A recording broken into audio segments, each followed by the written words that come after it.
ಎಲ್ಲ ಆತ್ಮೀಯರಿಗೂ ಶರಣು ಶರಣಾರ್ಥಿಗಳು.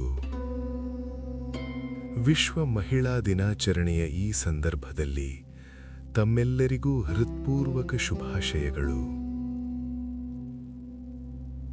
ಯುಗಯುಗಗಳಿಂದ ಮಹಿಳೆಯ ಬಗ್ಗೆ ಜಗತ್ತು ಕಟ್ಟಿಕೊಂಡಿರುವ ಕೆಲವು ಮಂಜಿನಂತಹ ಭ್ರಮೆಗಳನ್ನು ಕರಗಿಸಿ ಅವಳೊಳಗಿನ ನೈಜ ದೈವಿಕ ಶಕ್ತಿ ಮತ್ತು ಕರುಣೆಯನ್ನು ಅರಿತುಕೊಳ್ಳಲು 12ನೇ ಶತಮಾನದ ಶೂನ್ಯ ಸಿಂಹಾಸನಾಧೀಶ್ವರ ಅಲ್ಲಮ ಪ್ರಭುಗಳ ಜ್ಞಾನದ ಬೆಳಕಿಗಿಂತ ದೊಡ್ಡ ಮಾರ್ಗದರ್ಶನ ಮತ್ತೊಂದಿಲ್ಲ.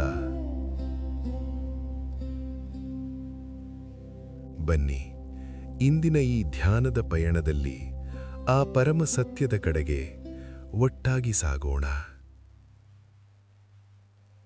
ನೀವಿರುವ ಜಾಗದಲ್ಲಿಯೇ ಅತ್ಯಂತ ಆರಾಮವಾಗಿ ಪ್ರಶಾಂತವಾಗಿ ಕುಳಿತುಕೊಳ್ಳಿ.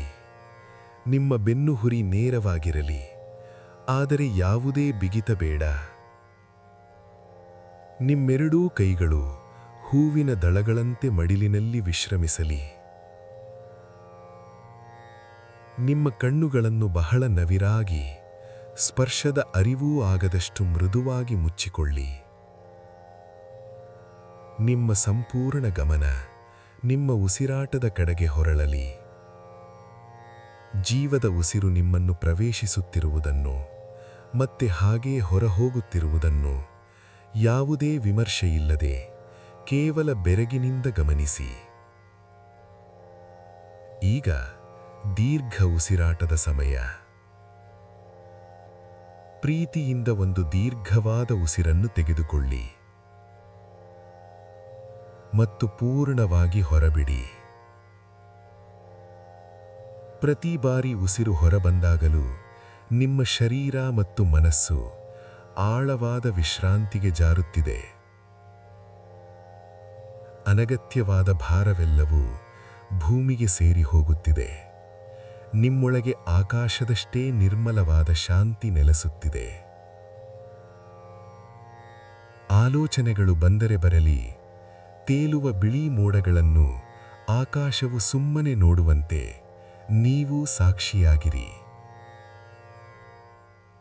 ಈ ಶುದ್ಧ ಮೌನದಲ್ಲಿ ಅಲ್ಲಮ ಪ್ರಭುಗಳ ಬೆಳಕಿನ ನುಡಿಗಳು ನಿಮ್ಮ ಹೃದಯದ ಆಳದಲ್ಲಿ ಇಬ್ಬನಿಯಂತೆ ಇಳಿಯಲಿ. ಅದನ್ನು ಸಂಪೂರ್ಣವಾಗಿ ಆಲಿಸಿ.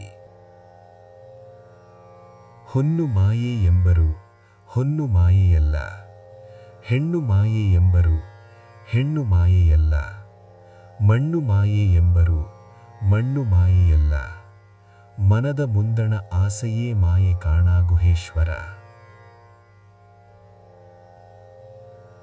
ಈ ವಚನದ ಪರಮ ಸತ್ಯದಲ್ಲಿ ಒಮ್ಮೆ ಕರಗಿ ಹೋಗಿ. ಎಂತಹ ಕರುಣಾಮಯಿ ಬಿಡುಗಡೆ ಇದು! ವರ್ಷಾನುಗಟ್ಟಲೆ ಈ ಸಮಾಜ ಅಜ್ಞಾನದಿಂದ ಹೆಣ್ಣನ್ನು, ಹೊನ್ನನ್ನು, ಮಣ್ಣನ್ನು ದೂಷಿಸುತ್ತಾ ಬಂತು. ಹೆಣ್ಣೊಂದು ಮಾಯೆ, ಆಧ್ಯಾತ್ಮದ ಹಾದಿಗೆ ಆಕೆಯೊಂದು ತೊಡಕು ಎಂದು ಜಗತ್ತು ತನ್ನದೇ ಮನಸ್ಸಿನ ಕಲ್ಮಶಗಳನ್ನು ಆಕೆಯ ಮೇಲೆ ಹೇರಿತು.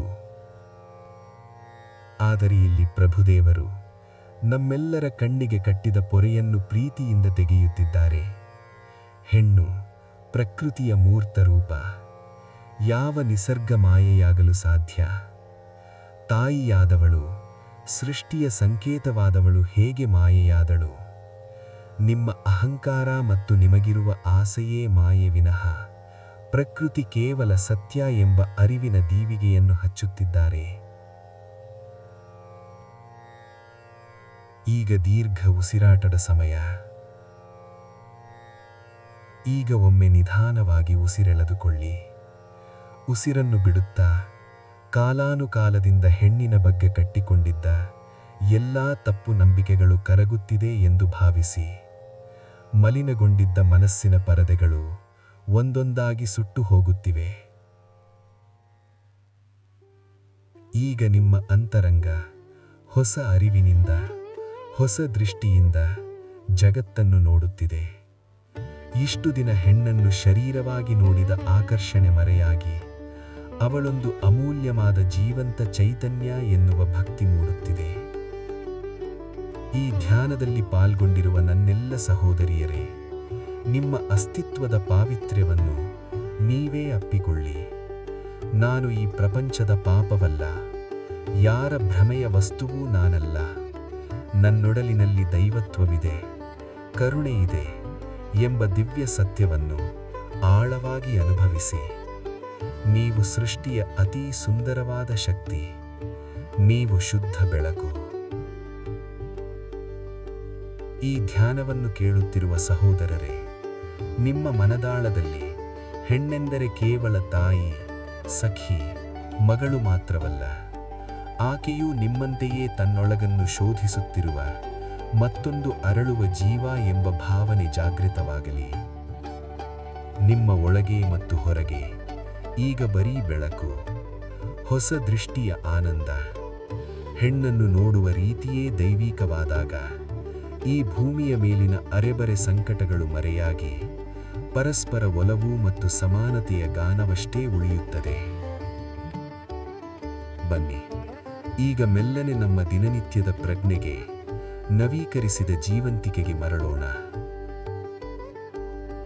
ನಿಮ್ಮ ಮುಖದ ಮೇಲೊಂದು ಸುಂದರ ನಗುವಿರಲಿ. ಅತ್ಯಂತ ಮೆಲ್ಲನೆ, ಪ್ರೀತಿಯಿಂದ ನಿಮ್ಮ ಕಣ್ಣುಗಳನ್ನು ತೆರೆಯಿರಿ.